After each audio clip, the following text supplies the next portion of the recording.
చెల్లింతుము, స్తుతి స్తోత్రం చెల్లింతుము. యేసునాథుని మేలులు తలంచి స్తోత్రం చెల్లింతుము, స్తుతి స్తోత్రం చెల్లింతుము. దీవారాత్రములు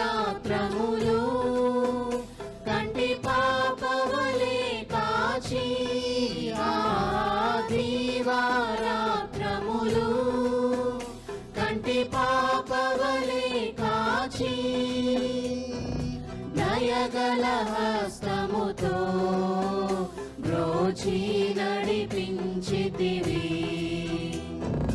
దయగల హస్తముతో బ్రోచి నడిపించితివి.